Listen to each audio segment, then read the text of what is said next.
It's just a floating antique, he should have sunk it years ago, the yacht owner laughed as the sharp bow of his $1 million vessel split the smaller boat in half. No warning, no apology, no one stepped in. The veteran, Henry Lawson, 74, said nothing as his hand-built wooden boat, the Sea-Watch, broke apart in the waves. The only thing that stayed afloat was the torn American flag he'd raised every morning for 38 years. By sunrise the next day, the harbor wasn't his alone anymore. 6 Navy ships arrived without a word, their flags dropped to half-mast, and the moment the crews saluted, the entire shoreline fell silent. You won't believe who they were honoring.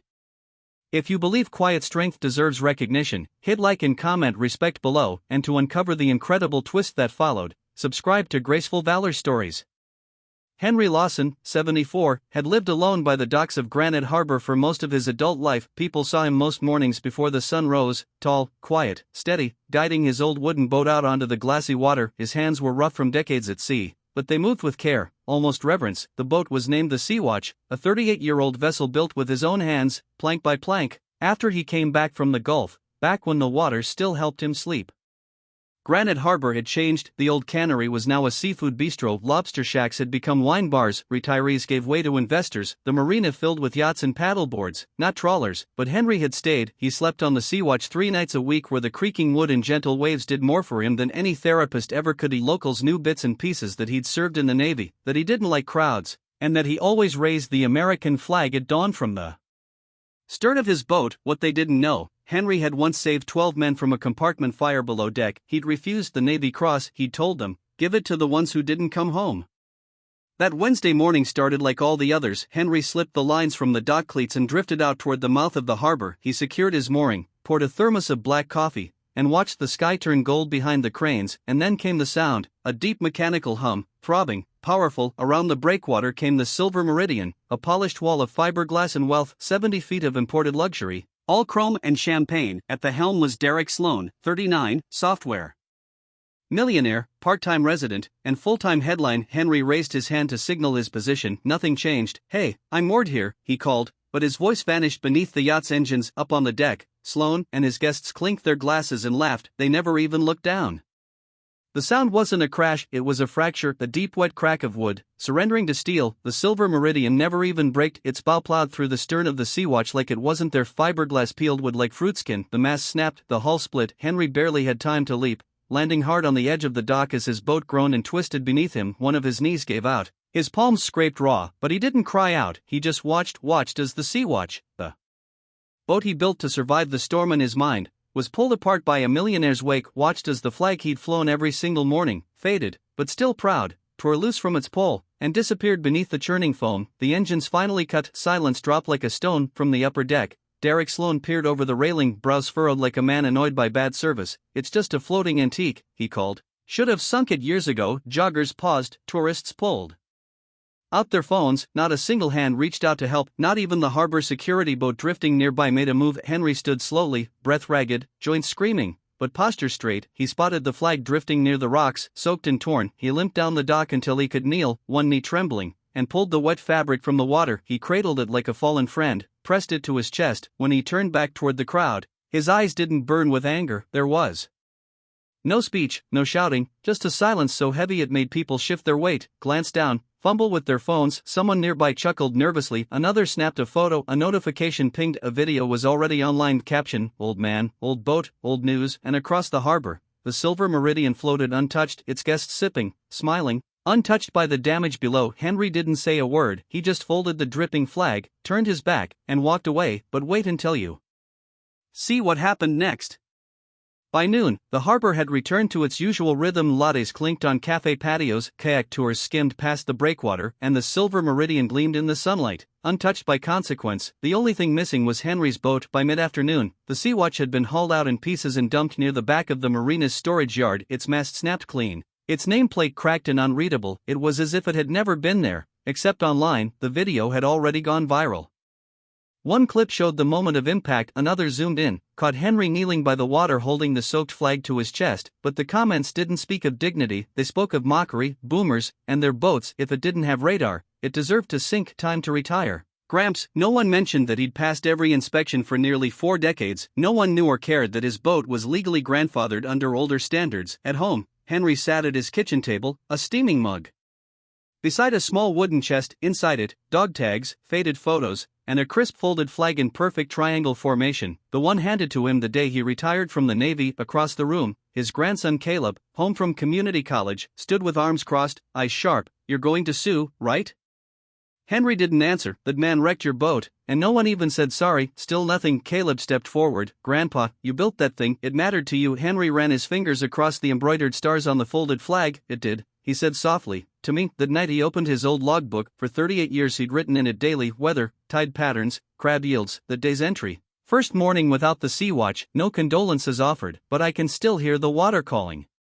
He closed the book, turned off the porch light, and sat alone, watching the harbor that no longer made room for the man who once helped keep it safe. The next morning arrived under a heavy blanket of fog. Thick, motionless, Granite Harbor looked like it had vanished into cloud. Henry sat on his porch, coffee cooling in his hands. He still woke before the tide, muscle memory. Even without a boat to reach from his bluff, he couldn't see the marina, only the pale silver mist curling low over the water. His flag, the retired one, folded tight for decades, now hung from the porch railing, stretched gently by the sea breeze. He didn't know why he'd put it out, only that it felt right. Maybe it was the ache in his chest, maybe it was the silence that followed yesterday's noise. Then the sound came, not loud, low, deep, familiar. 3 long blasts from the harbor foghorn. Henry stood slowly, back stiff, legs unsteady. He hadn't heard that sequence in years. Incoming formation, large vessels, no clearance requested. From the mist, dark shapes emerged, one after another. Gray hulls, towering decks, clean white numbers along the sides. 6 Navy ships slicing through the water in perfect line, silent but unmistakable. No press, no parade, no warning. On each ship, the American flag flew at half-mast. Along the shoreline, the town started to wake. Shopkeepers flipped closed signs without explanation. Kids were pulled from summer programs. Tourists turned their phones sideways, unsure whether they were watching an emergency or a tribute. From his porch, Henry gripped the railing. He knew that silence. He'd marched in it, he'd saluted through it. Down at the dock, the lead ship, a guided missile destroyer, docked with precision. On its deck stood a tall figure in dress whites. Rear Admiral Colton Hayes. In his gloved hands, he held a folded flag, blue, white stars, triangular, ceremonial, final. Henry's chest tightened, not from surprise, but from memory. That flag wasn't flown, it was presented, and suddenly, he understood what was happening. They hadn't come for a funeral, they'd come for something rarer, a correction, a reckoning, a moment too long delayed. Henry sat down his coffee, straightened his shoulders, and walked down the hill, one step at a time, toward the salute waiting for him. The dock was lined with people now: shopkeepers, waitstaff, dock hands, tourists in sandals holding their phones without speaking. Even the harbor patrol officer stood still, hat off, unsure what to do with his hands. But no one moved as Henry Lawson approached. The crowd instinctively parted, not because they knew who he was, but because they sensed it, the way people move when something sacred passes by. At the edge of the dock, the Admiral descended the gangway with careful precision. His dress shoes tapped once, then again as he stopped just feet from Henry, and raised a textbook salute. "Chief Petty Officer Lawson," he said clearly, his voice cutting through the hush. "Permission to come ashore and render honors." Henry returned the salute, slow but sharp. "Permission granted, Admiral." Behind him, the sailors on all 6 ships snapped to attention. Flags remained at half-mast, not a word spoken, no music played. The Admiral turned to the gathered town. 41 years ago, he began, this man, without orders, without backup, sealed a ruptured engine compartment aboard the USS Ranger, sacrificing his own safety to prevent an onboard fire from reaching the sleeping quarters of 118 sailors. A murmur rippled through the crowd. He suffered burns to over half his body, refused the Navy Cross, asked only that the names of the men he saved be read at the next memorial. People turned to look again at Henry, more closely. This time, some saw the faint scar that crept from beneath his collar, others simply saw him differently. For decades he lived here among you, quietly without recognition until yesterday, when his hand-built boat was destroyed by a luxury vessel in this very harbor. No one offered help, no one offered respect. His flag, the one he raised every day, was allowed to sink. The Admiral stepped forward and presented the folded flag with both hands. For the man who kept the sea safe long after his uniform came off, the United States Navy does not forget its own. Henry accepted the flag, eyes fixed on the sea behind them. He hadn't asked for this moment, but it had come anyway. The ceremony didn't end with applause, it ended with silence, a respectful, almost sacred silence as the sailors raised their flags, as the Admiral stepped back and as Henry Lawson simply stood there, flag in hand, chin lifted, eyes not on the crowd but on the water. But something shifted. A woman in a diner apron stepped forward, then a boy in a baseball cap, then a dozen others. No speeches, no hashtags, just quiet people walking up to shake his hand, some with tears they didn't try to hide alive. Stream of the ceremony had already reached social media. The hashtag Jotra Oldman Old Boat was quickly replaced by hashtag Veteran Salute and hashtag Never Forgotten. Even the people who had commented cruelly the day before were now scrambling to delete their words. I didn't know, how did we miss this? I'll never laugh at silence again. And up on the deck of the Silver Meridian, Derek Sloan stood frozen. His guests, once lively, now stone-faced, placed their glasses down quietly. Some turned their backs, others simply walked inside. Even Sloan couldn't hide his shame. His sunglasses had been removed, his champagne glass untouched. The Admiral approached Henry again, this time privately. We heard what happened, he said softly. Your grandson reached out to the Navy Alumni Association. Henry gave a tired shrug. Wasn't your problem, it was just a boat. The Admiral looked him in the eye. It was never just a boat, and you were never just a sailor. He placed a hand on Henry's shoulder. Some debts take time, but we settled them. As the officers began to return to their ships, a line of townspeople remained, waiting. Some carried photos, some brought their kids, others just wanted to say thank you. The harbor master stepped forward next, his clipboard tucked under one arm. Mr. Lawson, he said nervously, we'd like to issue you a lifetime mooring permit for any vessel you choose. Henry said nothing at first,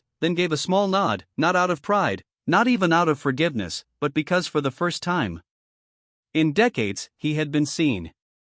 3 days later, a new bench appeared on the far end of the harbor. It faced east toward the sunrise, toward the open water. It was built from teak, hand-carved by a Navy woodworker flown in from out of state. The plaque beneath it read only 3 words: pause, remember, continue. The townspeople didn't ask who paid for it, but they saw Derek Sloan, sleeves rolled up, helping carry it into place, sweat on his brow. Quiet for once, he didn't speak during the small dedication, just stood behind the crowd, head down, sunglasses nowhere in sight. The story spread faster than the collision ever had. Veteran declines settlement, requests memorial instead. Town rediscovers its conscience after flag sinks. National news outlets picked it up. Veteran groups reposted it. A retired admiral in Texas wrote a column calling Henry a living lesson in restraint and dignity. But Henry avoided the attention. He didn't give interviews, didn't accept donations. Instead, he started spending more time down at the docks, not to fish, but to teach. A small group of kids began showing up after school, rope in hand. He showed them how to tie bow lines, how to throw proper knots, how to read the wind off the water. They listened, really listened. He never spoke about the day his boat went under, but they saw how he handled the rope,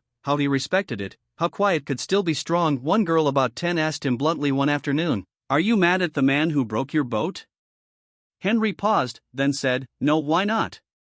He looked out toward the far end of the harbor, where the new bench caught the sunlight. If not for him, maybe nobody would have remembered that boat ever existed. She didn't understand all of it, but she nodded anyway.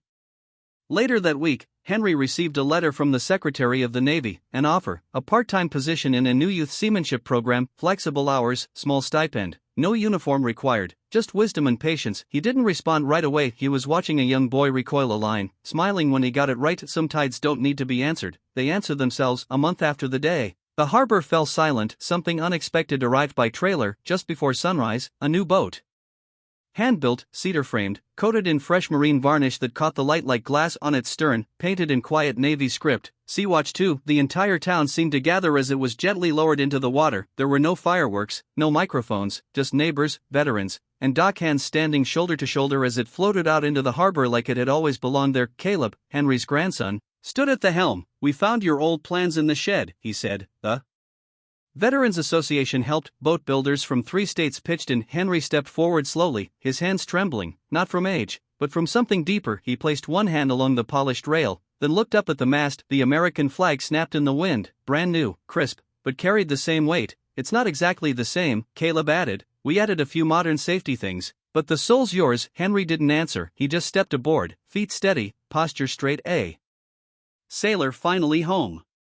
That evening, as the harbor turned golden with the sun, Henry sat on the bench he never asked for, watching Sea-Watch 2 rock gently in the breeze. A family walked past. The little boy stopped in front of the plaque and pointed. "What does it mean?" he asked. The father read the 3 words aloud. "Pause, remember, continue." "It means," he said, "you should take a moment to think about the people who made your life easier, even if you never knew their name." Henry smiled faintly, his gaze locked on the horizon. In a world speeding forward, he had become something else, a signal, a still point, a living reminder that the ones who walk quietly often carry the most weight. He never asked for justice, he didn't hold a press conference, he didn't fight back with rage, he just picked up the torn flag and walked away. But the next morning, the sea remembered him. If you believe quiet dignity still deserves to be honored, type respect in the comments and subscribe for more stories that remember what others forget. Subscribe to Graceful Valor Stories.